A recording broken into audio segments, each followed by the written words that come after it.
है। आज हम जानेंगे क्लास 10th के केमिस्ट्री चैप्टर नंबर 3 धातु और अधातु के बारे में। इसमें हम जानेंगे रासायनिक बंधन किसे कहते हैं। रासायनिक बंधन को बोलते हैं केमिकल बॉन्ड। रासायनिक बंधन को बोलते हैं केमिकल बॉन्ड। तो बॉन्ड एक प्रकार का रिश्ता है, ठीक है, मतलब एक प्रकार का बल है। क्या है? बल है, ठीक है। जैसे आप सुने होंगे भाई और बहन के बीच का बंधन मतलब बॉन्ड, ठीक है। ठीक वैसे ही किसी यौगिक में दो परमाणु के बीच लगने वाले बल को रासायनिक बंधन कहते हैं।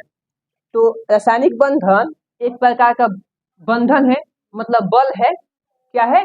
बल है, ठीक है, जो किसी यौगिक में दो परमाणु के बीच कार्य करता है। फिर सुन लीजिएगा, रासायनिक बंधन एक प्रकार का बल है जो किसी यौगिक में दो परमाणु के बीच कार्य करता है, ठीक है। तो वही यहाँ पर लिखा गया है, किसी यौगिक में दो परमाणु के बीच लगने वाले बल को रासायनिक बंधन कहते हैं। अथवा में लिखा गया है, किसी यौगिक में दो परमाणु के बीच के बंधन को रासायनिक बंधन कहा जाता है। किसी यौगिक में दो परमाणु के बीच के बंधन को रासायनिक बंधन कहा जाता है। बहुत ही आसान टॉपिक है और बहुत ही आसान इसका डिफिनीशन है। आगे यहाँ पर लिखा गया है, रासायनिक बंधन के प्रकार। रासायनिक बंधन के प्रकार, types of chemical bond. Types of chemical bond. तो रासायनिक बंधन दो प्रकार के होते हैं। पहला होता है आयनिक बंधन, दूसरा का होता है सहसंयोजी बंधन। सहसंयोजी बंधन, आयनिक बंधन, ठीक है। इसको बोलेंगे आयनिक बॉन्ड, इसको बोलेंगे हम कोवेलेंट बॉन्ड। कोवेलेंट बॉन्ड, ठीक है।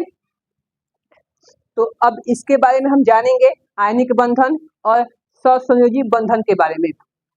उससे पहले फिर हम बता दे रहे हैं, ठीक है, एक बार और इसको हम, रासायनिक बंधन क्या है। रासायनिक बंधन क्या है तो कहेंगे हम, किसी यौगिक में दो परमाणुओं के बीच लगने वाले बल को रासायनिक बंधन कहते हैं। फिर एक बार बोल रहे हैं, सुनिएगा ध्यान से। किसी यौगिक में दो परमाणु लगने वाले बल को रासायनिक बंधन कहते हैं। अथवा में लिखे हैं, किसी यौगिक में दो परमाणु के बीच के बंधन को रासायनिक बंधन कहा जाता है। परिभाषा इसका आसान है। उसके बाद हम लिखे हैं रासायनिक बंधन के प्रकार। रासायनिक बंधन दो प्रकार के होते हैं, एक होते हैं आयनिक बंधन, एक होते हैं सहसंयोजी बंधन। आपसे सवाल पूछा जा सकता है कि रासायनिक बंधन कितने प्रकार के होते हैं। रासायनिक बंधन कितने प्रकार के होते हैं? तो रासायनिक बंधन दो प्रकार के होते हैं। पहला है आयनिक बंधन, दूसरा का है सहसंयोजी बंधन। आयनिक बंधन, सहसंयोजी बंधन, यह जो है रासायनिक बंधन के प्रकार है। और हम जानते हैं रासायनिक बंधन के दो प्रकार होते हैं, जो यहाँ पर लिखा गया है, ठीक है। आपसे ऐसे भी सवाल पूछा जा सकता है कि दो परमाणु के बीच लगने वाले बल को क्या कहते हैं, तो कहेंगे रासायनिक बंधन। दो परमाणु के बीच लगने वाले बल को क्या कहते हैं, तो रासायनिक बंधन। अब इससे हम सवाल देखेंगे, तब हम जानेंगे आगे आयनिक बंधन के बारे में और सहसंयोजी बंधन के बारे में।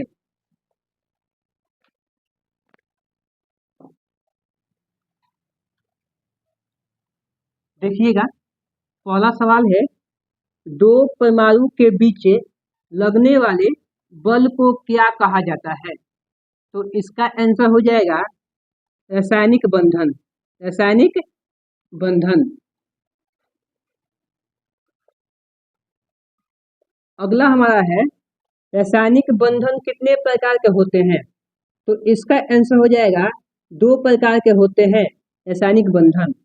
अगला क्वेश्चन है, आयनिक बंधन एवं सहसंयोजी बंधन किसके प्रकार हैं?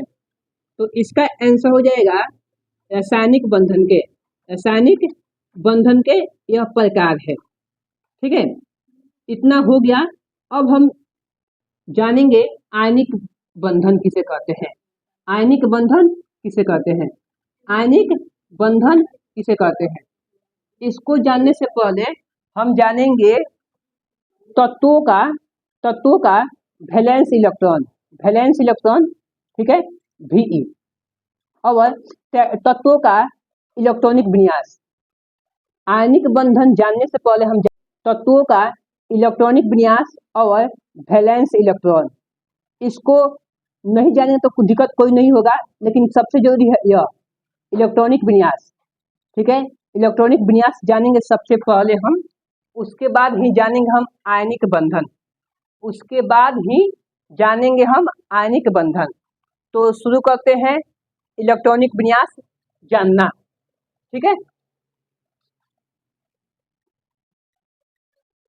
देखिएगा, इसी जानने से पहले हमको मालूम होना चाहिए तत्वों का परमाणु संख्या, तत्वों का परमाणु संख्या। जैसे क्या होता है क्लोरीन का परमाणु संख्या, क्या होता है सोडियम का परमाणु संख्या, क्या होता है कैल्शियम का परमाणु संख्या, क्या होता है पोटेशियम का परमाणु संख्या।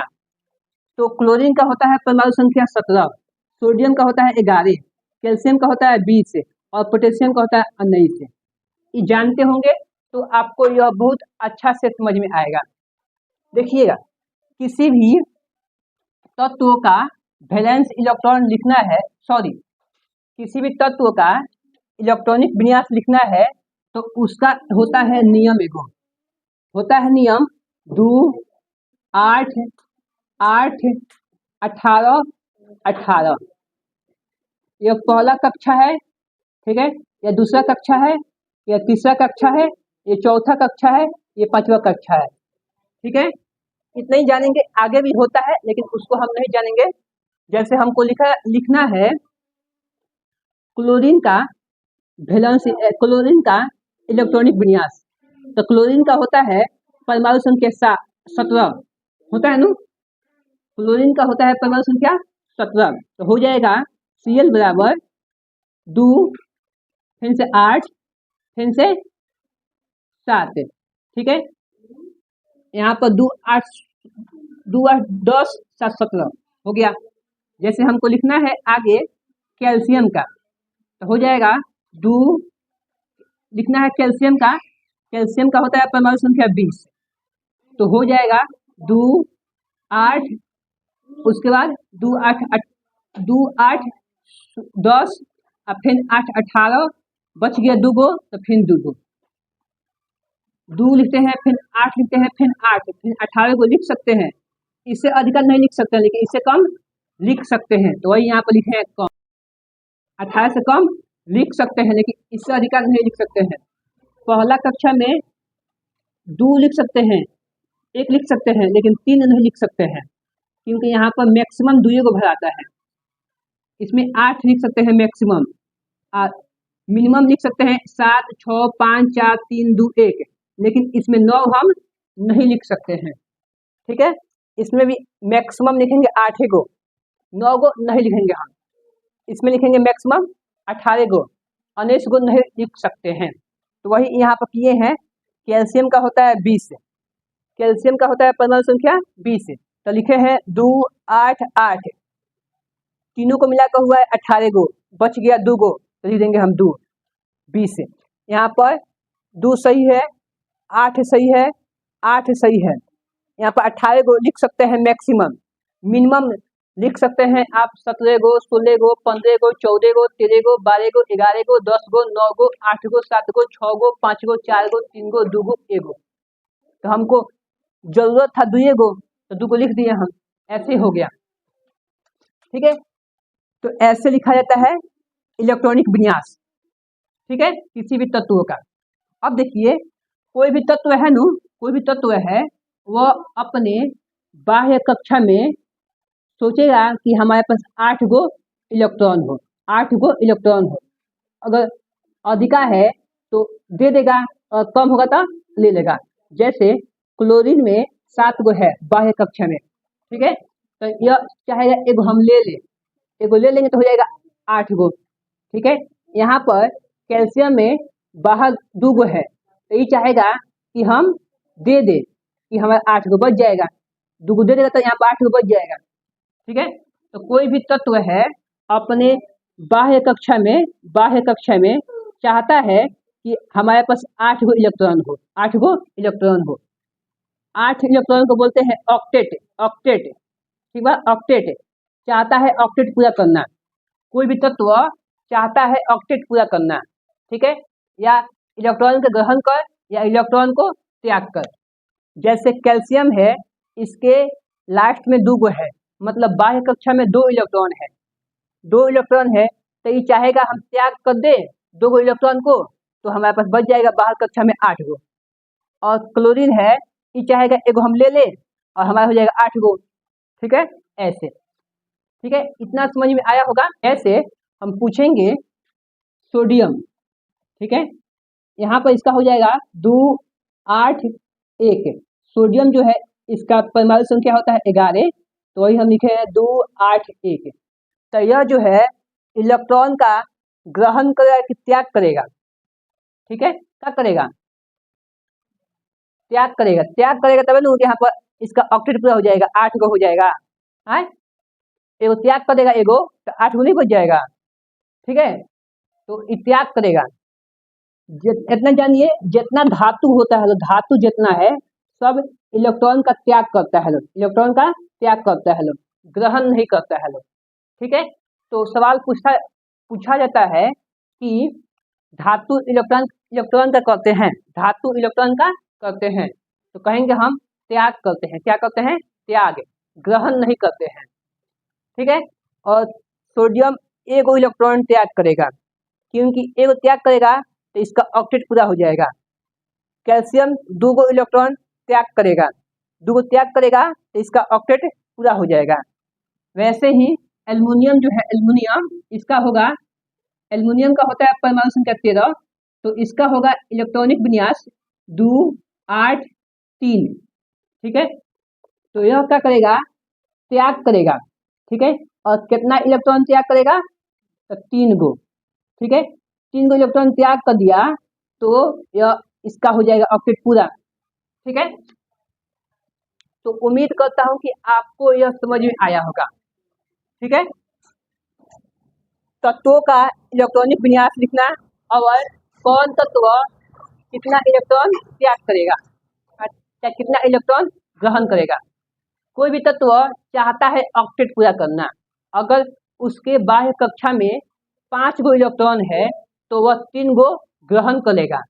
ठीक है, तो हो जाएगा 8 गो, मतलब ऑक्टेट पूरा हो गया। और किसी तत्व के बाह्य कक्षा में 3 गो इलेक्ट्रॉन है तो उसको त्याग कर देगा। ठीक है, ताकि ऑक्टेट पूरा हो जाए। ठीक है, ऐसे ही किया जाता है। तो उम्मीद करता हूं कि आपको यह समझ में आया होगा।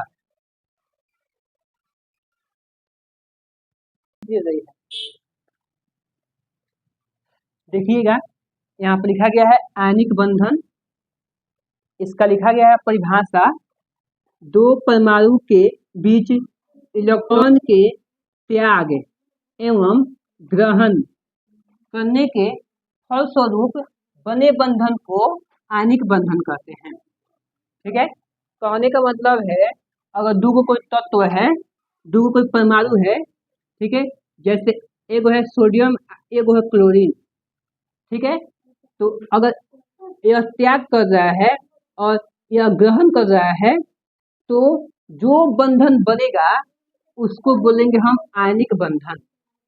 फिर सुन लीजिएगा, मान लीजिए 2 परमाणु है, एगो सोडियम है, एगो क्लोरीन है। सोडियम जो है इलेक्ट्रॉन त्याग कर रहा है, इलेक्ट्रॉन त्याग कर रहा है और हई ग्रहण कर रहा है, तो जो बंधन बनेगा उसे आयनिक बंधन कहते हैं। जैसे देखिएगा, पूछा जाता है सवाल कि बताइए NaCl में कौन सा बंधन है, NaCl में कौन सा बंधन है, चाहे KCl में कौन सा बंधन है।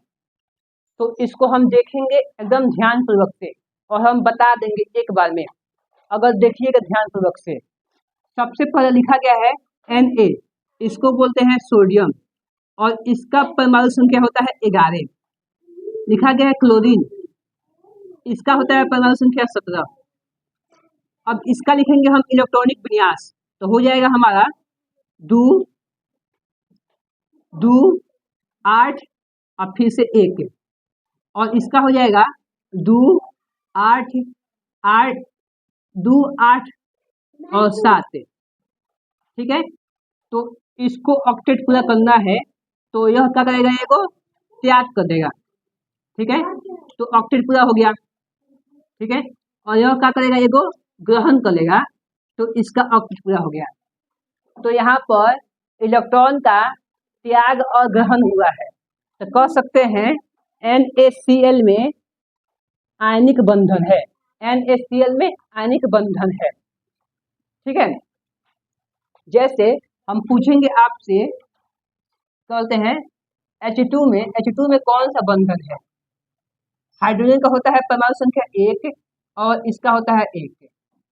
ठीक है, अब 1 हो जाएगा, इसका भी 1, तो यह देगा तो ऑक्टेट पूरा नहीं होगा, और लेगा तो भी ऑक्टेट पूरा होगा। तो कह देंगे यह जो है, ठीक है, मतलब इसमें आयनिक बंधन नहीं है। आयनिक बंधन उसमें होता है जो इलेक्ट्रॉन का ग्रहण करे और त्याग करे। कहने का मतलब है एगो ग्रहण करे और एगो त्याग करे। जैसे NaCl में सोडियम जो है त्याग किया है और क्लोरीन जो है ग्रहण किया है, तो कह देंगे इसमें आयनिक बंधन है। ठीक है, कोई भी तत्व जो है वह चाहता है कि हम अपने बाह्य कक्षा में ऑक्टेट पूरा करें, ऑक्टेट पूरा करें मतलब 8 गो इलेक्ट्रॉन रखें, 8 गो इलेक्ट्रॉन रखें। तो यहाँ पर सोडियम जो है इसका हो जाएगा इलेक्ट्रॉनिक विन्यास 2 8 1 और इसका हो जाएगा 2 8 7। तो यह एगो त्याग मतलब त्याग करेगा तो इसका ऑक्टेट पूरा हो जाएगा, और हर एगो ग्रहण कर लेगा तो इसका ऑक्टेट पूरा हो जाएगा। देखिएगा, जिसका बाह्य कक्षा में इलेक्ट्रॉन की संख्या 5 है, 6 है, 7 है, वह ग्रहण करेगा। ठीक है, जिसके बाह्य कक्षा में इलेक्ट्रॉन 5 है, 6 है, 7 है, वो ग्रहण करेगा। ठीक है, ग्रहण करेगा। और जिसके बाह्य कक्षा में इलेक्ट्रॉन 1 है, 2 है, 3 है, ठीक है, और 4 है, वह जो है त्याग करेगा। क्या करेगा, त्याग करेगा। फिर सुन लीजिएगा, जिसके बाह्य कक्षा में इलेक्ट्रॉन 1 है, 2 है, 3 है, 4 है, वह त्याग करेगा, और जिसके बाह्य कक्षा में इलेक्ट्रॉन 5 है, 6 है, 7 है, वो ग्रहण करेगा। तो सोडियम के बाह्य कक्षा में इलेक्ट्रॉन आया है 1, तो त्याग करेगा। क्लोरीन के बाह्य कक्षा में आया है इलेक्ट्रॉन 7, तो यह ग्रहण करेगा। जब एक तत्व मतलब एक परमाणु इलेक्ट्रॉन का त्याग करे और एक परमाणु इलेक्ट्रॉन का ग्रहण करे, तो जो बंधन बनेगा उसे आयनिक बंधन कहते हैं। फिर सुन लीजिएगा, ठीक है, जब एक परमाणु इलेक्ट्रॉन का त्याग करे और एक परमाणु इलेक्ट्रॉन का ग्रहण करे, तो जो बंधन बनेगा उसे आयनिक बंधन कहते हैं। जैसे यहाँ पर NaCl में Na त्याग किया है और Cl ग्रहण किया है, तो आयनिक बंधन बनेगा। H2 में ना त्याग किया है ना ग्रहण किया है, तो इसमें हम आयनिक बंधन नहीं बनेगा। जैसे देखेंगे हम क्लोरीन का, देखेंगे हम इसका KCl का, KCl, ठीक है, तो के मतलब होता है पोटेशियम, और पोटेशियम का होता है परमाणु संख्या 19, और क्लोरीन का होता है 17। तो इसका हो जाएगा इलेक्ट्रॉनिक विन्यास 2 8 8 और 1, इसका हो जाएगा 2 8 7। तो यह जो है त्याग करेगा, क्या करेगा, त्याग। ठीक है, और यह जो है ग्रहण करेगा, क्या करेगा, ग्रहण करेगा। तो यहाँ पर एक परमाणु इलेक्ट्रॉन का त्याग किया है और एक परमाणु इलेक्ट्रॉन का ग्रहण किया है, तो यहाँ पर इसमें KCl में आयनिक बंधन बनेगा। दोस्तों, उम्मीद करता हूँ कि आपको यह समझ में आया होगा। अगर समझ में आया है तो वीडियो को लाइक और चैनल को सब्सक्राइब कर दें। आज की इस वीडियो में बस इतना ही। वीडियो देखने के लिए बहुत बहुत धन्यवाद। अरे